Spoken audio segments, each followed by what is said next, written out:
चतरा में ही बाहरी को स्टॉप। आप आए हैं, खिलाएंगे, नचाएंगे, हंसाएंगे, सांसद तो माटी का बेटा को बनाएंगे। जिसका चुनाव होगा उसके लिए निवेदन करने आए हैं कि अब इंडिया पाकिस्तान हिंदू मुसलमान के नाम पे नहीं, रासलीला करने वाले लोग विधायक होते हैं, मंत्री बन सकते हैं, तो हम लोग तो पढ़े लिखे लिए आए हैं। और साथ ही साथ 2024 का चुनाव होगा उसके लिए निवेदन करने आए हैं कि अब इंडिया पाकिस्तान हिंदू मुसलमान के नाम पे नहीं, ये प्रश्न करेंगे कि विस्थापन नीति कहाँ है, उसके नाम पर वोट किया जाएगा। आज मान के चलिए, तो मुझे थोड़ा बात को रखने का मौका दीजिए। आज अगर 321 गांव फील्ड फायरिंग रेंज में, 67 गांव भारतमाला प्रोजेक्ट में, 12 गांव रेल परियोजना में, इतने गांव अगर भारी मात्रा में विस्थापित हो जाएंगे तो इतनी बड़ी आबादी को कहां शिफ्ट करेंगे। दूसरी बात, जो भारतमाला प्रोजेक्ट की बात कर रहे हैं वो बनारस से कलकत्ता जाएगी, तो ये सड़क किसके लिए, एक सवाल हम करेंगे। क्योंकि ऑलरेडी बनारस से कलकत्ता मेरा घर तोपचाची होते हुए, बरौडा होते हुए जा चुकी है, जो लगभग 1200 से 1300 किलोमीटर है, ये 600 किलोमीटर का होगा। तो ये दूरी बचाना, समय बचाना किसके लिए? कोई किसान उस पर अपनी गाड़ी लेकर नहीं चलेगा, जाहिर सी बात है कॉर्पोरेट यानी पूंजीवाद। तो क्या भारत के संविधान में कहीं पूंजीवाद का जिक्र है? जी नहीं, भारत के संविधान प्रियम्बल में समाजवाद का जिक्र है। अतः हम देश में जो हुक्मरान बैठे हैं उनको हम यही कहेंगे, हम लोग विकास के विरोधी नहीं हैं। आपको जमीन चाहिए ना, लीजिए ना भाई, किसने मना किया है? हमको जमीन के बदले जमीन दे दीजिए, क्योंकि आप जो पैसा हमको देंगे, मान के चलिए कहीं 3000 रुपया डिसमिल लगा है, अगर 3 लाख प्रत्येक एकड़ में, यानी 5 एकड़ में 15 लाख, अगर हमको पूरा जमीन मेरा चला गया योजना में, हमको 15 लाख मिला, तो अगर हम रांची टाउन, हजारीबाग टाउन या कहीं जाके नया घर खरीदेंगे तो कम से कम 3 लाख डिसमिल, यानी हम और दोबारा 5 डिसमिल भी जमीन नहीं ले पाएंगे उस पैसे से। तो मानवता की सोची जाए, क्या हमेशा कॉर्पोरेट की सोची जाएगी, हमेशा अडानी अंबानी की सोची जाएगी? मानवता की सोची जाए और केंद्र को सबसे पहले बेहतरीन विस्थापन नीति हो, और है भी तो झारखंड के लिए भी जमीन लिया जाएगा, उनको विस्थापित किया जाए, उनको 5 किलोमीटर की दूरी में बसाया जाए जहां सरकारी जमीन है, या फिर जो ग्रामीणों के अधिकार क्षेत्र में नहीं आता है, ऐसे जमीनों में बसा जाए। हम इसकी मांग करते हैं। आप आम चुनाव में भी आएंगे?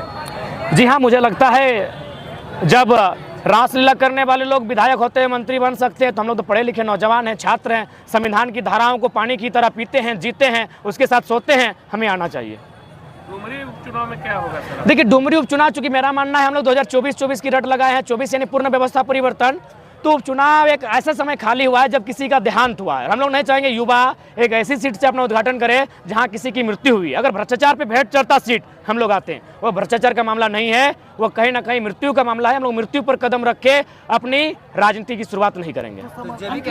समर्थन, हम लोग न्यूट्रल हैं। हमारे जनता जनार्दन को सीधा संदेश होगा कि 7-8 महीने का कार्यकाल बचा है, आप नोटा में जाएं, तीसरे के साथ जाए, चौथे के साथ जाए, जिसके साथ जाए, 24 में हम लोग मजबूती के साथ आएंगे, और बाकायदा जो उत्तरी छोटा नागपुर है, डुमरी उसका केंद्र बिंदु रहेगा। आप इंडिपेंडेंस लड़ेंगे या किसी के साथ समझौता होगा? नहीं, समझौता नहीं, हम लोग इंडिपेंडेंट लड़ेंगे। उसके बाद जनता को रायशुमारी के लिए सौंपेंगे कि आप क्या चाहते हैं। देखिए, स्थानीय सांसद नहीं होने का कारण क्या है कि हमारे लोगों की जो मेंटिलिटी है, हमारे लोग कभी पॉलिटिक्स को सोचते नहीं, बिजनेस को सोचते नहीं। उसी का दुष्परिणाम है कि बड़े बड़े बिजनेसमैन गैर राज्यों के, बड़े बड़े एमपी जहां है वो गैर राज्यों के सभी हैं। हजारीबाग के एमपी हमारे नहीं, धनबाद के एमपी हमारे नहीं, गोड्डा के एमपी हमारे नहीं, रांची के एमपी हमारे नहीं, चतरा वाले हमारे नहीं, पलामू के हमारे नहीं। 6 को जब हमारे नहीं तो झारखंड में तो 14 को सीट है ही है भैया। पार्टी का गठन कर लेंगे आप? चूंकि दादा हम लोग अभी अंकुरित हो रहे हैं, राजनीतिक पार्टियों का षड्यंत्र हमारे ऊपर है, तो इसलिए हम अंदर खाने तैयारी शुरू कर दिए हैं, और जब भी मैदान में आएंगे भूचाल मचाते हुए आएंगे और बेहतर तरीके के साथ आएंगे।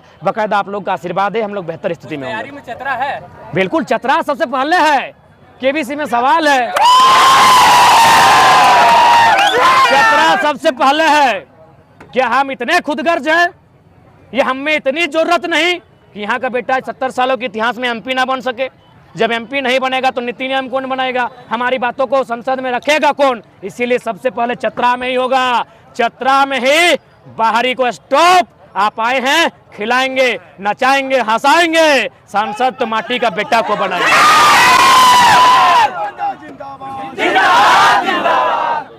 चलिए, धन्यवाद। धन्यवाद। कॉलर माइक लीजिएगा।